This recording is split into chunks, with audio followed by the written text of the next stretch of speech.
All right, welcome, ladies and gentlemen.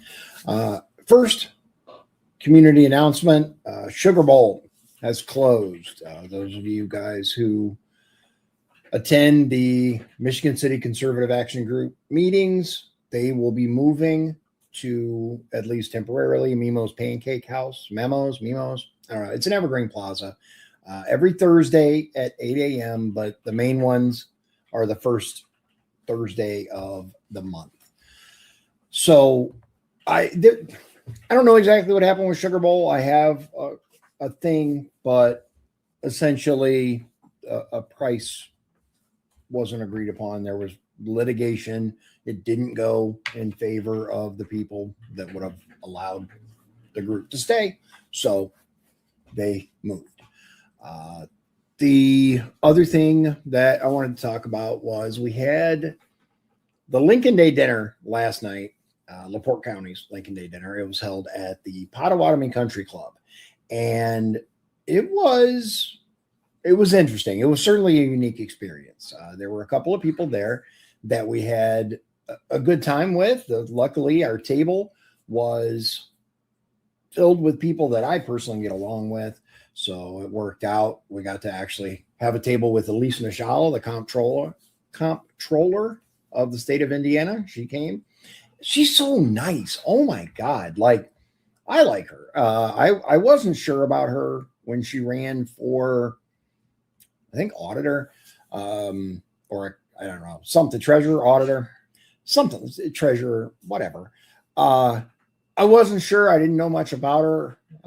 There was that feeling like maybe, I don't know, but the more time I've gotten to talk to her and spend time around her and look into her, she just seems genuinely kind and nice. So I'm really looking forward to seeing more of her and learning more about her.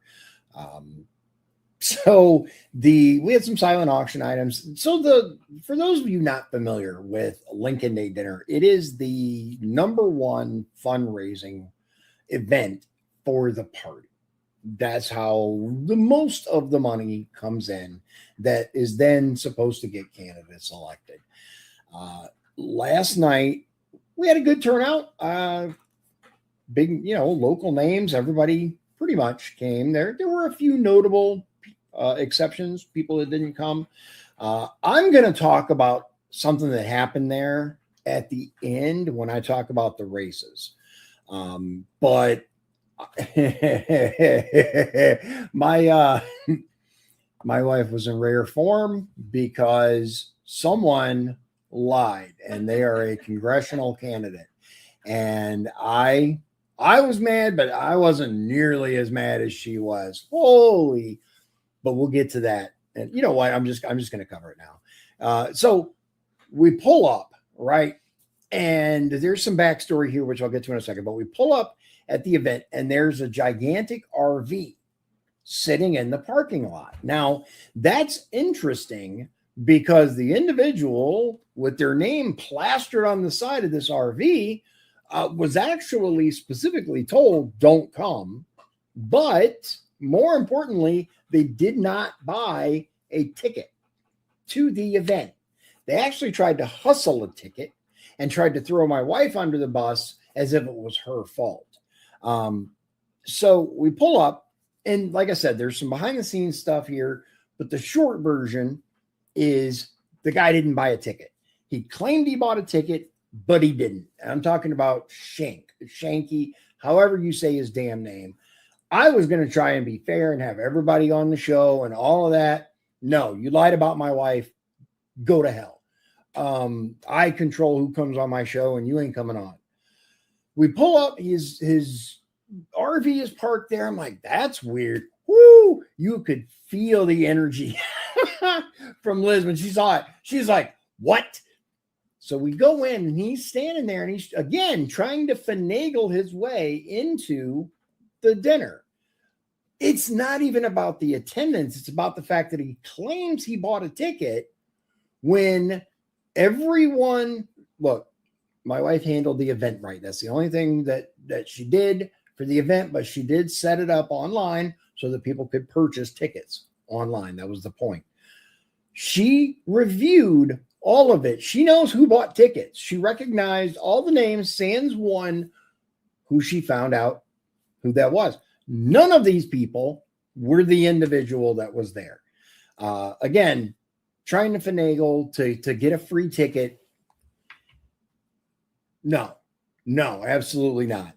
And the reason why he was told specifically, do not attend the Lincoln Day, is because when he was invited to the breakfast to speak, District 1 candidates, all three came, all three spoke. The other people talked about mostly what they intended to do, etc. Half of his was an attack on the other two. That I won't get into it. It's irrelevant, but it was in poor form. It was in poor taste. And so he was asked, look, just don't come.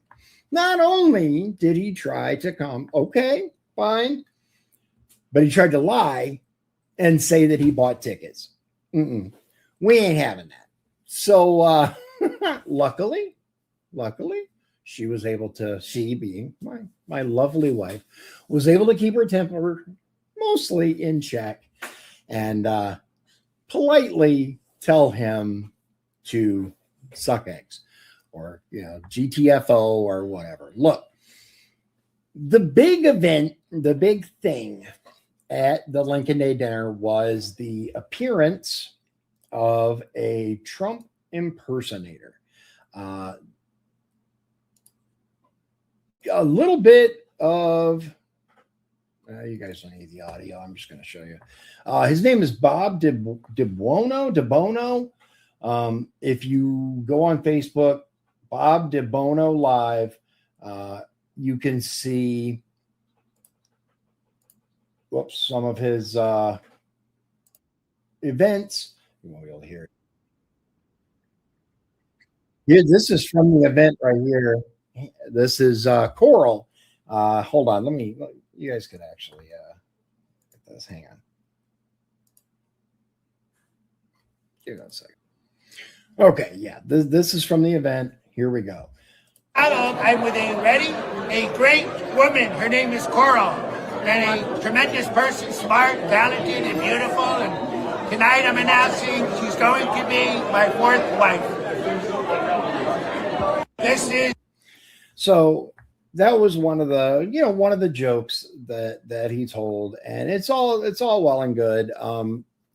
He did a little local politician roasting, and I don't know if anyone got offended by that. I didn't hear, but the big issue, there were two main real concerns that I heard from other people that were there.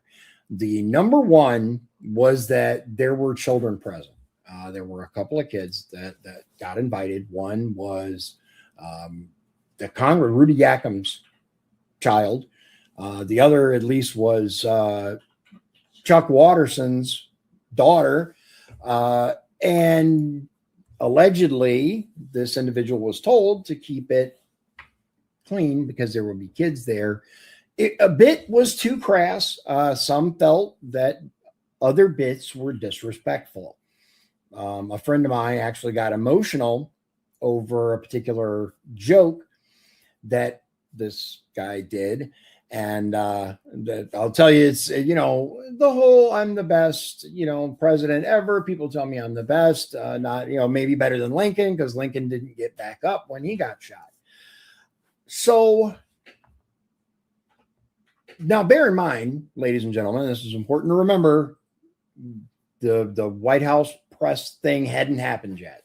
The correspondence, that we didn't know anything about that. It hadn't happened yet, so it does predate that. However, my friend got very angry. It said they're trying to kill this man who didn't need to do this. He had plenty of money and could have just enjoyed his bank account, enjoyed life, lived life, but he put everything on the line. And he when he got shot, he stood up and raised his fists in the air and said, "Fight, fight, fight." He was not amused. So he left. He walked out. He didn't make a scene or anything. He didn't try to cancel anybody. He just walked out for a little bit. Not everybody's cup of tea. Like I said, there were some people that were like, yeah, and some of these didn't land. There were some, though, that were genuinely funny. There were a couple that I was amused about, the bits, the jokes. There was a couple that I found funny. But overall, I don't know how it landed. Like I said, bit of a mixed bag. But the Potawatomi Country Club was the location. And the VIP thing, in my opinion, I don't know. I wish there were more chairs, just because I have a foot thing and I can't stand for too long. So that was a lot of my focus, was the foot thing. And the little appetizers were, however, the main event there was like a prime rib bar, serving bar, slicer, whatever, and salmon. It was, I can't remember the exact kind of salmon it was, but it was good. The salmon was good. I'm not a huge salmon person, but it was good. The prime rib, I thought, was delicious. That part was really yummy. The chairs were comfy, and it's a big deal for me. The Republican of the Year award at the end of the evening was Evan Wooding. He actually started the Young Republicans Club back because it had been defunct for quite a while. Just to remember, young conservatives, especially young, but conservatives in general, but particularly young conservatives, you are not alone. The media tries to portray that, conservatives are a tiny little group. We're not. It may seem like the loudest voices are anti-Trump or anti-this. You're a Nazi. You're a fascist. Those people are a very vocal, small minority. Conservatives in general aren't trying to be the loudest voice in the room. We're the head down, get it done people. So get involved. The Young Republicans meets, I believe, the first Thursday of every month at headquarters after the precinct meeting. But this month's a little funky because there wasn't supposed to be a precinct meeting. And then I don't know, but you'll have to get with party officials on that. I'm not the official party spokesperson by any means. But I do know that every Thursday, the first Thursday of every month is a big day. Not only do you have the Michigan City Conservative Action Group breakfast in the morning at 8 a.m., but you also have the breakfast is on Saturday, but the precinct meeting and the Young Republicans meeting, and then all right, I had to check my notes, but second Saturday of every month is the 463 GOP. So at least it's not on Thursday. So let's talk about the races on the ballot. First of all, prosecutor. That's going to be a really big one. LaPorte County prosecutor. Look, guys, I reached out to the incumbent a couple of times. They didn't bother to answer me, so I'm just going to lay it out. Watterson is, in my opinion, an excellent candidate for this office. He essentially ran the office for several years, and there was a plan in place for the incumbent to run for judge or be appointed as judge or frickin' something. I don't know. But the plan was for Chuck Watterson to just step in. Somehow the plan changed, and Chuck had invested all this time and energy and money into getting ready for a campaign. So when he was approached and said, hey, just, put that on hold, he's like, no, I got everything lined up for this. Well, of course, the incumbent got mad and fired him as a result. Now, I talked to several people who are in charge, right, of various offices. And I asked them, if your chief deputy or your second in command filed to run against you, would you terminate them? And the general consensus was, yes, I would. I would have to, because if they're attempting to run against me, then it shows that even my own people don't believe I'm doing a good job.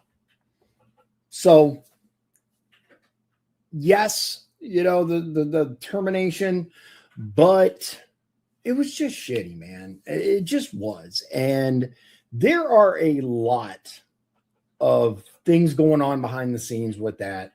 The incumbent made a ton of promises to people that he didn't keep. He told people things were going to happen that never happened. So it is what it is. So the next race, state rep, District 20, you guys know, I talked about it before. I like Jim as a person, the incumbent. He's seems to be a great family man. Certainly dotes on his grandkids, which is actually really, really cute to see, And he's always answered my questions. He's generally active at party things where he comes and he informs people what's going on. So newcomer, Joe Haney's wife, Juanita Haney, is running for District 20. I don't know, man. We'll have to see. There are a lot of pissed off people. That I do know. I hear from people constantly that are angry about NIPSCO and blame the incumbent. Like I said, I disagree with some of the votes that he's done, and I like Juanita personally, so it's hard to say. It's going to be an interesting primary. Just remember, though, everybody try to remember. I know it's hard. Like, I know when somebody files to run against you, it feels like a personal thing. But I think that there's a difference, and we're going to get into this in just a second. I had a nice long talk with Senator Mike Bohacek, and he actually made some really good, valid points that I found very interesting. I'm going to share them with you in just a moment. But the idea that just because someone runs against you is a personal attack, I think we need to get away from that. And that's a holdover, and not going to change anybody's mind by saying, don't do that, or don't think that, or don't say that. But it's just a job, guys. It's a job interview. It's a job evaluation. Every election is a job evaluation. Are you doing the job, or do you need to be replaced with someone who I think, I being the voter, will do a better job than you? That's all. But some people take it extremely personally. So I'm going to, before I get deep into the next races, I'm going to share some of the conversation that I had with Senator Bohacek, who I haven't spoken to him all that much. We've been at various events. We've talked, here and there a little, but I don't know him that well. But he had made some remarks at the breakfast that I wanted to dive more into. I wanted to see which direction he was coming from on it. And essentially, he said, basically, don't attack each other, right? The whole Reagan, the 11th commandment, don't speak ill of a fellow Republican. And I agree that you should not personally attack someone. This person's this person's that. But going after someone's record, I believe, is perfectly okay. And he agreed. The part that he had an issue with was when you go and you say, for example, the entire legislature is failing. Well, we're a supermajority state. You're hurting your party by saying that. And it kind of ties into the whole, are you a MAGA Republican or are you a traditional Republican? And it really shows, I guess, where the loyalty lies. I want to be very clear. I am not loyal to the party. I am loyal to the party ideals, right? I believe in the platform laid out. I believe in conservative values. I believe in family, faith. These are the things that I believe in. But the party is controlled by people. They're people. And as people, we're fallible. But it goes down to that whole the redistricting, right? Trump's White House is actively trying to, the word interfere was used, but I don't know if I'd say interfere, but I mean, I guess you could, with Senate elections, insofar as endorsing and pouring money into candidates that are challenging those that voted no on redistricting. And Mike brought up some good points. Number one, they are representing their district, right? They may not come from a deep red district. It may be a purple district. If this person had voted, then they would have lost them. If they had voted for redistricting, for example, they would have lost the next election. But more importantly, are these people there to represent Trump's will, or are they there to represent the will of Indiana voters? Now, you or I can feel however we do about redistricting and whether that should or shouldn't have happened. But the people were pretty vocal about the issue. And in general, the senators that voted no heard from the people of their district on the matter and voted accordingly. Now, and the map sucked. I mean, it just, the redistricting map was awful. But Senator Bohacek made a statement that I actually, I directly asked him, hey, can I quote you on that? And he's like, you quote me on the whole damn thing. I don't care. But the quote is, there is a difference between loyalty and fealty. And it resonated with me because Trump's human. He makes mistakes, guys. I know some of you believe that, he can't possibly ever do anything wrong or say anything wrong, and that's fine. You're entitled to believe that. But he's a human being, and humans inherently have flaws. And the issue here with this whole redistricting thing isn't even that it failed. It's that it almost seems vengeful to go after those who voted against it. Now, I will agree that if the people of the district get together and said, hey, they didn't represent me properly and I want someone else, by all means, that's what primaries are for, right? But to pour all this money, and dude, there's some wild stuff going on. There's allegedly the White House is calling people to ask them to drop out and all of this. It's a lot. It's a lot.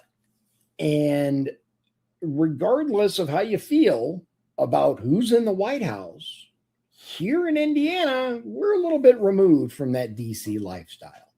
And I kind of want to keep it that way. Do we want a sitting president interfering in state elections, meddling, getting involved? You can call it whatever you want. On the one hand, people have said, I voted for Trump for a reason, and part of it is to clean up my local legislature. Other people that I've talked to have said, no, he needs to stay out of Indiana politics. How much does a Trump endorsement, weight-wise, how much does it carry with you? Is it something that you're going to change your mind on? If you've already looked at a candidate and said, I don't know if I can support this person, and Trump sends out an endorsement of that person, does that change your mind?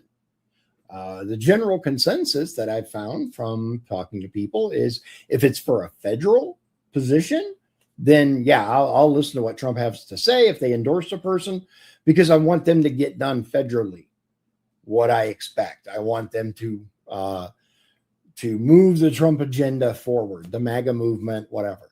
On a local level, not so much. It carries much less weight. And if I try to be educated about candidates, et cetera, et cetera. How do you feel? Does it matter to you? Me personally, I I used to give a huge amount of weight to Trump endorsements back first term, even. If Trump endorsed somebody, okay, bet. There's so many now. Like there's so many. I've heard some rumors, but I can't confirm anything. So what I do know is that there are a lot, and some of them have worked out not so well. Some of his endorsements have, frankly, turned out kind of less than stellar. I mean, the Dr. Oz, really? I mean, anyway, of all the people that were in that race, that was certainly not one that I saw getting the stamp of DJT approval. Now, there are those of you that may say, well, there's stuff going on behind the scenes and the president has, access to more information than we do, and they know more about these people than we do. That's possible. That is possible. However, we've also seen him endorse people that don't really advance the agenda. So I don't know. Didn't he endorse like Lindsey Graham and there have been a few that were just abjectly like, really? But what do you? So we'll see. We'll see how much weight it has come the primary, but more importantly, we will see if these Senate races in particular are flipped or what happens with that. I do understand that there are some very angry people. And look, guys, we see what's happening in Virginia and other states. The Democrats are going to do it. The whole, this person did it first or this party did it first. This crap goes way, way, way back. I was ultimately not in favor of the map that they showed for redistricting. But otherwise, moving on. The next race that's a big deal is County Council District 4, and that is Jimmy Pressel III, state rep. Jim Pressel's he's a junior, by the way. That's his son, the county councilman Jimmy Pressel. It's Jimmy and Jim, but I realize it's versus Tim Stabos. I realize it's Jimmy versus Timmy, and how I missed that before is beyond me. I don't know that much about Jim Pressel III. I just don't. I've seen him at council meetings. I've seen him give his opinion on things. I know, guys, if you paid any attention, I know Tim Stabos can be a very polarizing person. He gets very passionate when he believes he's right, and it can put some people off. I get that. That said, the man knows numbers. He really does. And he knows budgets, and he knows he knows predictions. He's very number inclined, right? I would like to see that applied to what I believe is a financial crisis that we're staring down the barrel of.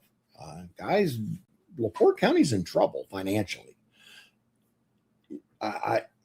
We'll get to that, but it's going to be an interesting race. There was the primary, if you guys remember, the caucus to fill the seat, and that was close.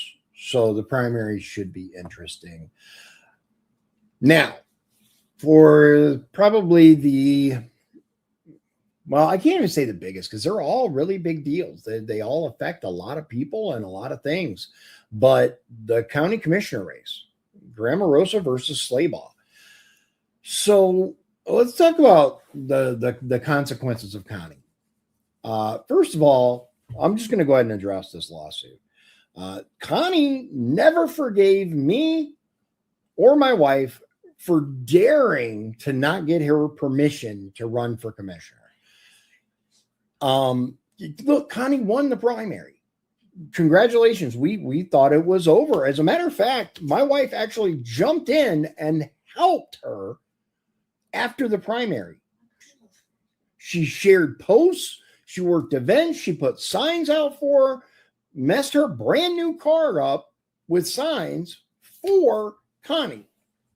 You know, the thing a primary candidate is supposed to do when they lose, at least according to the rules of etiquette.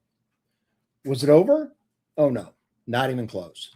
Connie proceeds, by the way, after she got elected and they're picking board positions, she proceeds to tell Commissioner Haney that Liz and I will never be on any boards or do anything in this county as long as she's in power. Again, it wasn't us that started this stupid feud or split or factions or whatever you want to call it. It was her and her little crew. She spread vile, vicious lies about me and my wife. I don't give a shit what you say about me. I don't care. I do a public show, for Christ's sake. I couldn't care less what you say about me. But you do not spread lies about my wife. Period.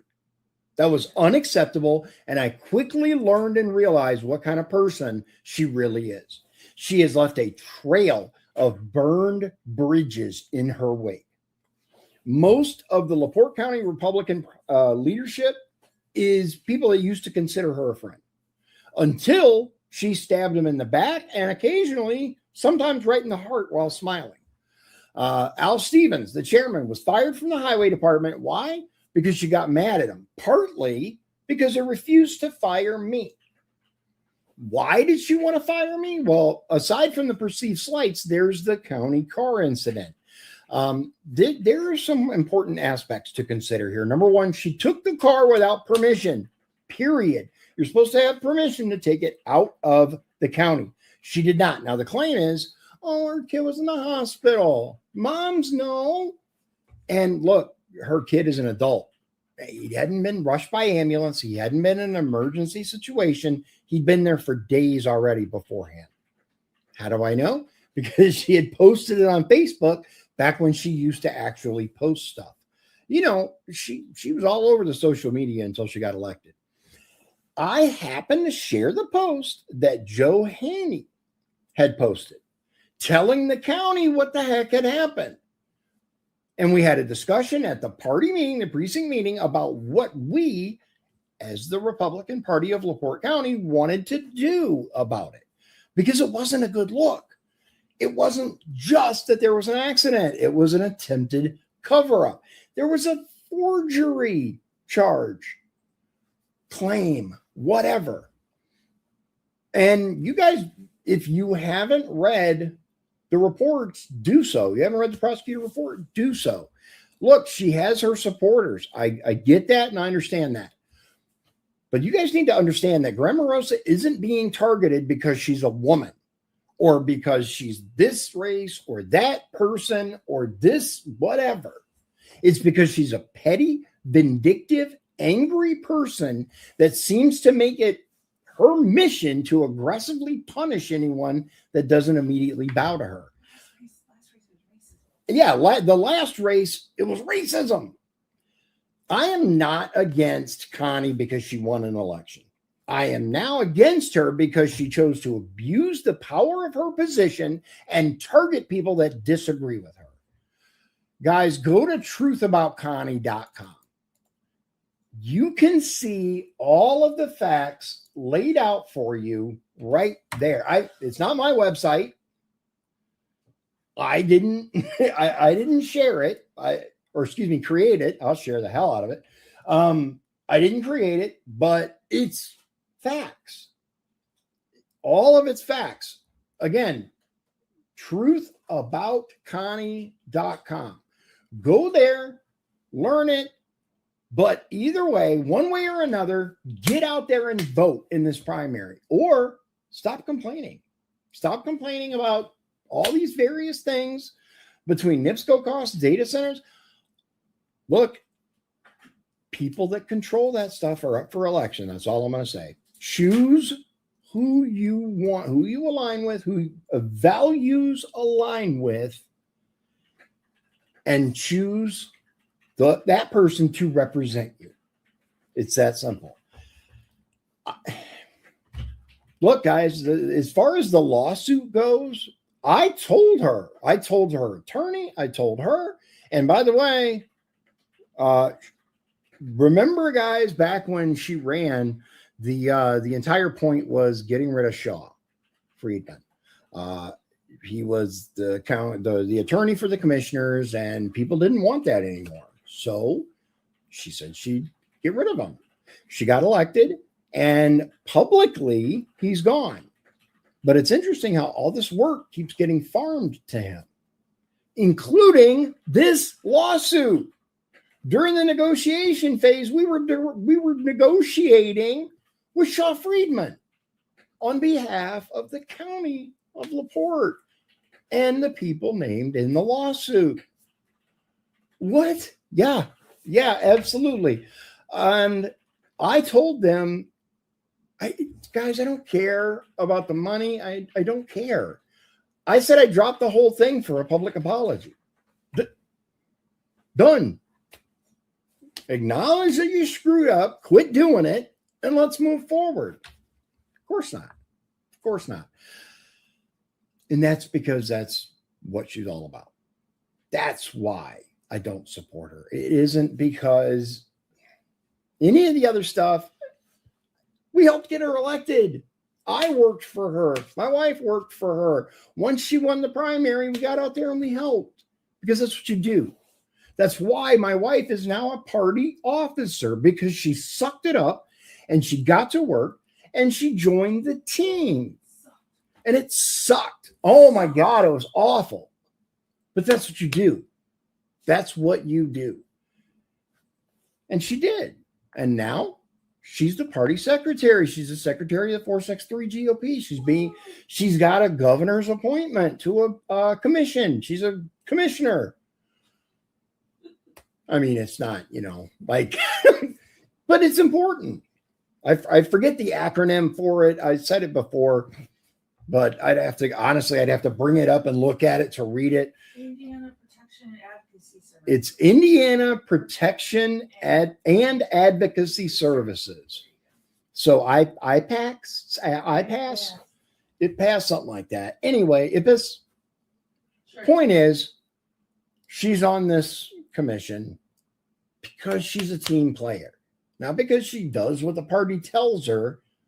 Sometimes she does want to say a lot more than she does. But that's my job. Now, she is a good person that joined the team. And what did she get for it? Scratched up car, stabbed in the back, her husband fired. It's horseshit. And that's why I don't support her. And that's why, look, guys, I don't pretend that Jody is perfect. Not for a minute. I don't know about the whole Google reviews of the business and all this crap going on and all that. I don't know anything about that. It's been years since I actually had them fix anything for me, but I have known Jody since I was in my 20s, probably. So a long ass time. Talked about it before when he used to be in Marquette Mall.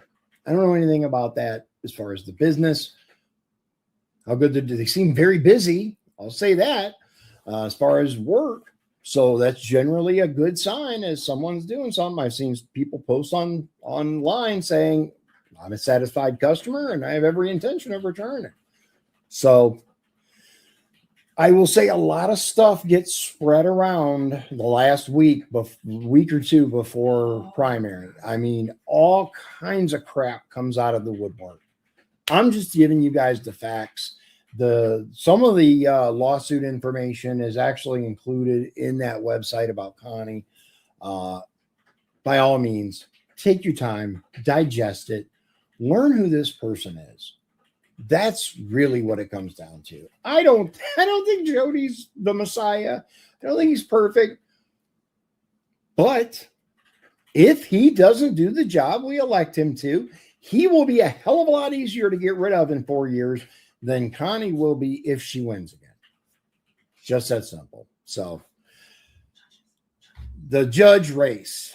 Now, let's talk about that. Guys, I'm going to tell you, I had both Kurt Ernst and Guy DiMartino onto my show. You guys, if you haven't seen the interviews, by all means, go check it out. Guy's personal history with the county makes me leery. He's had a lot of interaction with Shaw. He's had a lot of interaction with Connie. My understanding, and correct me if I'm wrong, but my understanding is he's still communicating with Connie every single day. So that bothers the hell out of me, and I can't support that. Kurt has spent his life devoted to doing service to others. That's who I want as a judge. Boys and Girls Club, volunteer fire department. He's the chief now of Long Beach, I believe. Volunteer fire department. That's the kind of person that I believe should be a judge in the community. And when you ask each of them, right, wanting to be a judge and kind of how they foresee things, Guy consistently says that he's going to be fair and apply the law fairly. Well, that's good because that's the bare ass minimum for being a judge. Kurt, on the other hand, has talked about setting up the Veterans Court, love of community, love of service. These are things that I personally look for. Your mileage may vary, and by all means, guys, vote for the person that you believe is going to do the best job. In my mind, that's Kurt Ernst. Some of the people that are out there, I won't say endorsing, but sharing DiMartino are concerning. It's the same concerns that I had with people palling around with certain individuals that I don't think are good for this county. And maybe some of you feel that that's me, and that's okay. You're entitled to feel that way, but I'm a voice and I'm going to say what I believe. That's one of the things that I try to stand by is I'm going to tell you the information that I have, and I'm going to correct myself if I'm wrong. So at least I have that degree of integrity, unlike some. So guys, please, I cannot stress this enough. Please vote. And I do want to touch on an election board meeting. So there were people, I guess, that are calling up Taylor at the election board office or clerk's office, or I don't know. Taylor basically works at the clerk's office and is responsible for a lot of the election stuff. She's the one who shares the times and where the mobile voting unit's going to be and all of this stuff. Very super nice, highly efficient. People are calling and screaming because the campaign finance reports were not updated at 12:01 p.m. because they were due by noon. Guys, give her a minute. Give her a minute. It takes a little bit. They explained it at the election board meeting that they have to scan it. They have to check for errors. They got to redact anything that should be redacted, especially on certain judges' finance forms. There are certain things that have to be processed before they're able to just share it out there. Calm your ass down. For real. Whoever is out there calling and screaming at these people, relax. Okay? Take a breath. Give it a little while. A couple hours isn't going to change anything. Calm down. So that's my I guess message for the day, I suppose, is relax, man. Chill. But seriously, you shouldn't be calling and screaming at anybody over finance reports. They can't make this stuff go any faster. They're going to do the best they can. And as always, guys, county government is under, well, not in LaPorte County, but in general, is understaffed for certain positions. I could go on into that. Certainly the auditor's office has plenty of people, but that aside, if you know, you know. Please vote. Please get out there and vote. Overall, I think the Lincoln Day was in general a success. I don't know the financial aspect of it. I don't know how successful it was in that regard, but the impersonator kind of rubbed some people the wrong way, but overall seemed to be positively received. If you guys missed it, I'm sure there are going to be videos that are going to be posted. I decided, so listen, I thought about taking my little setup and doing a video from there and kind of showing you guys and all of that. I decided not to do that for a couple of reasons. Number one, because I didn't really want to. I didn't feel like it's a fundraiser, right? That's the entire point of it. Is to generate funds for the party. And I wasn't going to try to upstage that by making it about me and my show, right? Number two, there's a lot of crap to haul around. And even if I just take my phone, then I'm focused on trying to record stuff instead of focusing on enjoying the event that I paid to attend. So I decided to go with enjoying the event that I paid to attend. And I'm glad that I did that because I had some really good conversations with some people, including, as stated before, the comptroller of the state, some good friends of ours that attended the event. Overall, I had a good time. Overall, I believe my wife had a good time.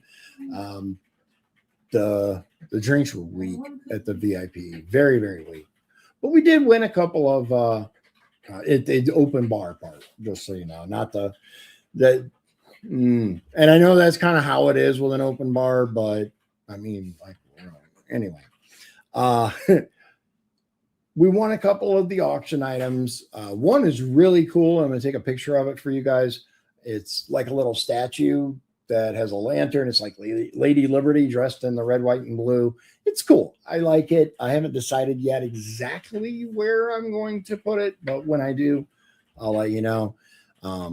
And then a plate of cookies and some other. There's like a whole plate full of goodies, right?